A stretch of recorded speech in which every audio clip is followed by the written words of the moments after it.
Hello everybody, welcome back to the channel. So concept क्या है? Net indirect taxes. Net indirect taxes क्या होते हैं? इसके अंदर दो चीजें इन्वॉल्व होती हैं हमारी। एक तो इनडायरेक्ट टैक्सेस और दूसरा क्या होता है हमारी सब्सिडीज। इनडायरेक्ट टैक्सेस क्या होते हैं? इनडायरेक्ट टैक्सेस होते हैं हमारे जितने भी टैक्सेस गवर्नमेंट हमसे ले रही है इनडायरेक्टली, जैसे कि गुड्स और सर्विस टैक्स यानी कि जीएसटी। जीएसटी हम क्या कर रहे हैं? इनडायरेक्टली पे कर रहे हैं। हम क्या डायरेक्टली पे कर रहे हैं? डायरेक्टली क्या पे कर रहे हैं हम? डायरेक्टली हम इनकम टैक्स पे कर रहे हैं। डायरेक्टली बता रही है गवर्नमेंट की वो टैक्स है भाई हमारा। आपको क्या करना है? डायरेक्टली जाके आईटीआर फाइल करना है, अपना इनकम टैक्स जो है वो पे करना है आपको डायरेक्टली। इनडायरेक्टली मतलब हमें डायरेक्टली ये नहीं बताया जा रहा कि भाई तुमको टैक्स देना है। हमें ये बोला जा रहा है कि तुम अगर कोई सामान खरीदोगे तो उसके ऊपर तुमको उसकी वैल्यू में जो है, एमआरपी में जो है वो तुमको प्लस मिलेगा जीएसटी। ऑलरेडी तुमको कुछ करने की जरूरत नहीं है, तुमको बस वो जितना अमाउंट लिखा है उतना पे करके आ जाना है, पे करना है। ये दोनों ऑलरेडी तुमको उसमें एड ऑन मिलेंगे। तो जो गवर्नमेंट ने क्या बोला, इनडायरेक्ट टैक्सेस, ये सब इनडायरेक्ट टैक्सेस होते हैं पहला। और दूसरा हमारा क्या हुआ?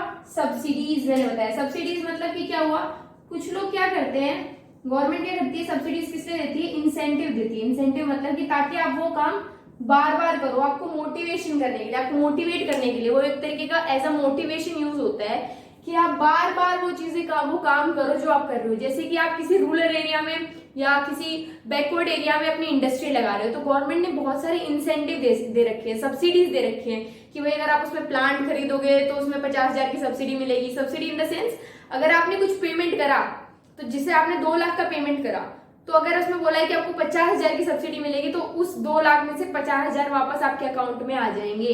तो मतलब आपकी जो कॉस्ट लगा वो कितना लगा? 1,50,000। 2 लाख दिया था, 50,000 तो वापस आ गया, तो अब 1,50,000 ही आपका कॉस्ट लगा। तो उसको हम क्या बोलते हैं? सब्सिडीज। पहला बात, सब्सिडीज क्या होते हैं? इंसेंटिव होते हैं, कोई भी इंसेंटिव टू मोटिवेट, ठीक है, मोटिवेट करने के लिए आपको कि आप वो जो काम आपने किया वो दोबारा बार बार करो। इनको हम क्या करते हैं? इनको हम इनडायरेक्ट टैक्सेस में से सब्ट्रैक्ट कर देते हैं। क्यों ऐसा करते हैं? हमें क्या निकालना है? माइनस सब्सिडी करते हैं। क्यों ऐसा करते हैं? हमें क्या निकालना है? Net indirect taxes. नेट का मतलब क्या है? In total. इन टोटल कितने टैक्सेस पे करे भाई तुमने इनडायरेक्टली, वो हमें बता दो। तो गवर्नमेंट क्या बोलेगी? इनडायरेक्ट टैक्स हमने जितने लिए ना उसके ऊपर हमने सब्सिडी भी दी है कुछ। यूं नहीं है सिर्फ टैक्सेस ले रखे हैं। अगर हम सिर्फ इनडायरेक्ट टैक्सेस इसमें ऐड ऑन कर देंगे, सब्सिडी ऐड ऑन माइनस नहीं करेंगे उसमें से, तो इन्फ्लेटेड वैल्यू नहीं शो हो जाएगी। अगर वैल्यू जहां पे असलियत में आनी थी 2,000 करोड़, वहां पे वैल्यू आएगी 5,000 करोड़ कि भाई हम वैल्यू 5,000 करें, पर हाँ मतलब 3,000 करोड़ कि भाई हमने तो ज्यादा अमाउंट यूज करा है, ज्यादा अमाउंट पे ऑन करा है। तो जो नेशनल इनकम जितना आया, इम्बैलेंस हो जाएगा सब कुछ कि भाई इतना तो पैसा आया ही नहीं है देश में, या इतना तो प्रोडक्शन हुआ ही नहीं है देश में जितने का अमाउंट इसमें दिखा रखा है। तो क्या करते हैं हम? जितनी भी सब्सिडीज गवर्नमेंट ने दी उसको हम सब्ट्रैक्ट कर देते हैं। कैसे करते हैं ये? हमें क्वेश्चन में दिया होगा कि इनडायरेक्ट टैक्सेस कितने क्या है हमारे और सब्सिडीज क्या है। तो हम क्या करेंगे? इसका फॉर्मूला जो निकल के आएगा, NIT शॉर्ट फॉर्म इसको हम बोलते हैं, is equals to indirect taxes IT minus subsidies. ठीक है, subsidy. Okay, got it. Subsidy आप ऐसे याद रखते हो, सब्सिडी मतलब कि आपको वापस पैसा मिलने वाला है, subsidy. Okay fine. Net NIT is equals to IT minus subsidies. जितने भी इनडायरेक्ट टैक्सेस हैं वो उनमें से हमें सब्सिडी माइनस कर देनी है। तो ये हमारा दूसरा वाला वो क्लियर हो गया। अब तीसरा हमारा आता है फैक्टर कॉस्ट और मार्केट प्राइस। दो अलग अलग कॉन्सेप्ट्स हैं, अब इनको मैं आपको बताती हूँ। अब फैक्टर कॉस्ट क्या होता है? फैक्टर कॉस्ट का मतलब क्या होता है कि जब आपने प्रोडक्शन करा, फैक्टर मतलब कि जितने भी फैक्टर्स ऑफ प्रोडक्शंस हैं उनको मिला के आपने कितना पैसा पे करा। मतलब कि क्या हुआ, जब आपने एक प्रोडक्ट बनाया, कोई भी प्रोडक्ट आपने बनाया, उस पे ओवरऑल जितना भी खर्चा आया, टैक्सेस बाहर की चीजें छोड़ दो, ये आपका ऑर्गेनाइजेशन है, ठीक है, इसमें ये आपका डिपार्टमेंट है, प्रोडक्शन डिपार्टमेंट हो गया, ये आपका मार्केटिंग सेल्स डिपार्टमेंट हो गया, ये आपका मार्केटिंग डिपार्टमेंट हो गया, ये प्रमोशन डिपार्टमेंट, अलग अलग डिपार्टमेंट हो गए।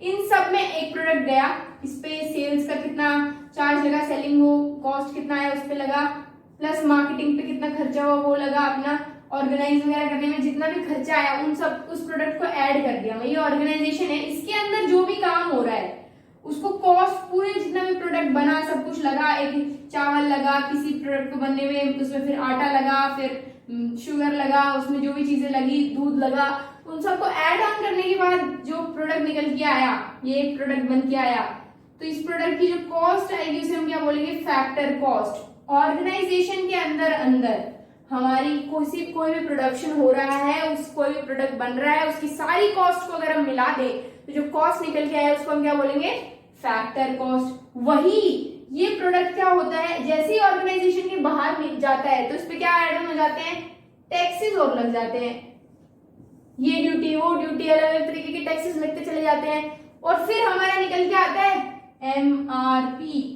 कभी भी जब आप एमआरपी देखते हो किसी भी प्रोडक्ट का, आपने देखा होगा उस पर लिखा होता है इंक्लूसिव ऑफ ऑल टैक्सेस, मतलब कि क्या, उसके अंदर सारे के सारे जितने भी टैक्सेस हैं वो इन्वॉल्व हैं उस एमआरपी के अंदर।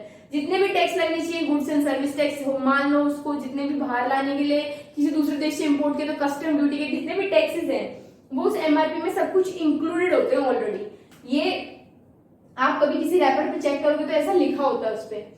तो क्या हुआ, फैक्टर कॉस्ट क्या होता है ये हमें पता लग गया। अब हमें market price is same as the MRP. MRP को हम क्या बोलते हैं, मार्केट प्राइस। मैंने आपको बता दिया कि मार्केट प्राइस क्या होता है।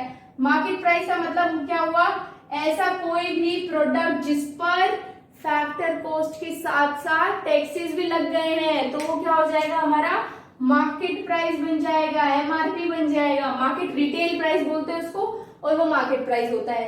ठीक है, गॉट इट। इसको समझ में आ गया कि फैक्टर कॉस्ट क्या होता है। ऑर्गेनाइजेशन के अंदर कोई चीजें हुई हैं तो वह उसको हम इंक्लूड करेंगे तो वो फैक्टर कॉस्ट हो जाएगा। जैसे ही ये गुड ऑर्गेनाइजेशन के बाहर गया, इस पे लग गए टैक्सेस, और वो कन्वर्ट किस में हो जाएगा, एमआरपी में, उसका कॉस्ट कन्वर्ट हो जाएगा एमआरपी में। तो इससे हमारा क्या फॉर्मूला निकल के आया, हमारा फॉर्मूला निकल के आया एमपी, यानी कि market price is equals two factor cost plus NIT. जो हमने पिछला कॉन्सेप्ट पढ़ा है, नेट इनडायरेक्ट टैक्सेस क्या होते हैं, इनडायरेक्ट टैक्सेस माइनस सब्सिडीज। उस कॉन्सेप्ट को यहाँ यूज करने के लिए वो कॉन्सेप्ट बताया गया था कि भाई आप मार्केट प्राइस अगर किसी भी प्रोडक्ट का निकाल रहे हो तो उसमें फैक्टर कॉस्ट प्लस जितने भी इनडायरेक्ट टैक्सेस उस प्रोडक्ट पे लगे हैं वो एड ऑन कर दो, तो ये हमारा पूरा फॉर्मूला डिराइव होगा। ये हमारा हो गया तीसरा फॉर्मूला। अब चलते हैं हमारे फोर्थ फॉर्मूले के, एनफिया, नाफिया। इसको मैं जो बोलती थी इसको बोलती थी एनफीफा।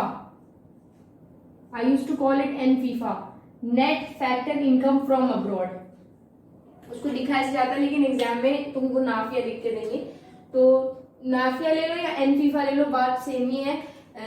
डिपेंड्स, वेरी करता है, हर इंडिविजुअल टीचर अलग अलग तरीके से पढ़ाता है, तो वो जिस तरीके से आपको बताया गया उस तरीके से आप ले लीजिएगा। नाफिया पता लगा। अब नाफिया क्या होता है, net factor income from abroad. मतलब कि क्या हुआ, जैसे फॉर एग्जाम्पल से समझाती हूँ मैं आपको कि आप एक स्टूडेंट, आप एक एम्प्लॉय हो, आप कहाँ काम कर रहे हो, कनाडा में काम कर रहे हो, कनाडा में जॉब करते हो आप। ठीक है, आप सिटीजन कहाँ के हो, इंडिया के। ठीक है, लेकिन आप काम कर रहे हो, आप काम कर रहे हो कनाडा में।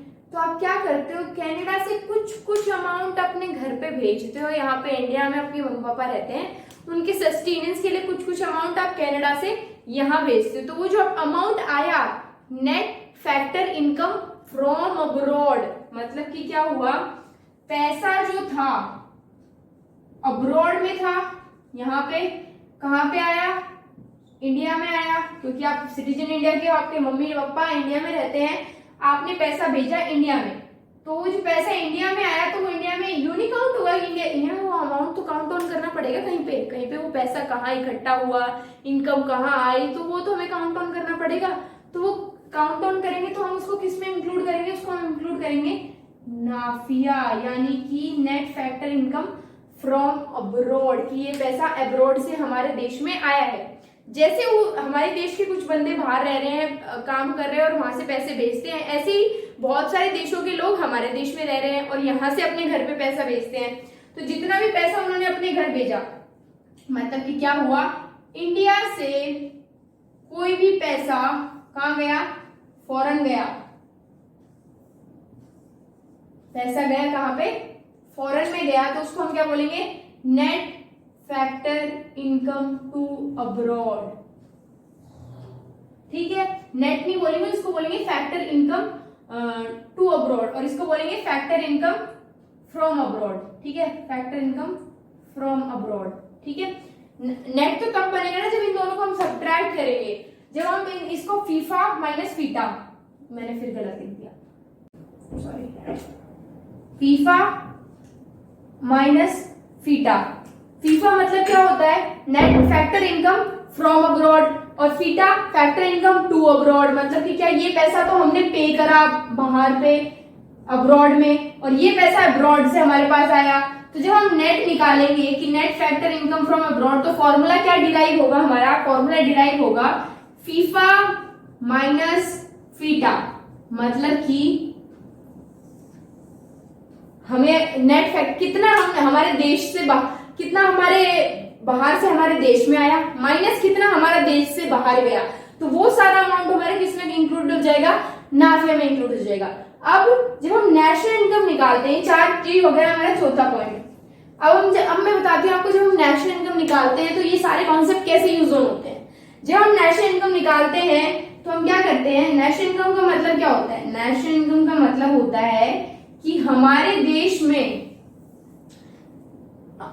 देश में कितना पैसा आज चल रहा है, आज है हमारे देश में कितना पैसा सर्कुलेशन में है, सारे फैक्टर्स गुड्स और सर्विसेज को मिला के हमारे देश कितना पैसा बना रहा है, that is called national income, कि हमारा देश कितना पैसा बना रहा है। डोमेस्टिकली कुछ पैसा बनाएगा, कुछ पैसा हमारे बाहर से आएगा, उन सबको इंक्लूड करके हमारा देश आज की तारीख में कितना पैसा बना रहा है, that is called national income. तो ये जो कॉन्सेप्ट यूज हुआ, इसमें हम क्या करेंगे, नेशनल इनकम में हम क्या करते हैं, नेशनल इनकम में हम करते हैं डोमेस्टिक इनकम जो होती है हमारी, मतलब हमने देश में जो चीजें प्रोड्यूस हुई, इसको डिटेल में मैं समझाऊंगी, बट अभी सिर्फ इस वीडियो के टॉपिक के लिए आपको समझा रही हूँ कि भाई ये डोमेस्टिक इनकम प्लस नाफिया, मतलब कि क्या, फैक्टर इनकम जो आई, इनको ऐड ऑन जब हम करते हैं तो हमारा क्या बनता है, नेशनल इनकम बनता है। तो आज की वीडियो में सिर्फ इतना ही। I hope you like this video, thank you so much.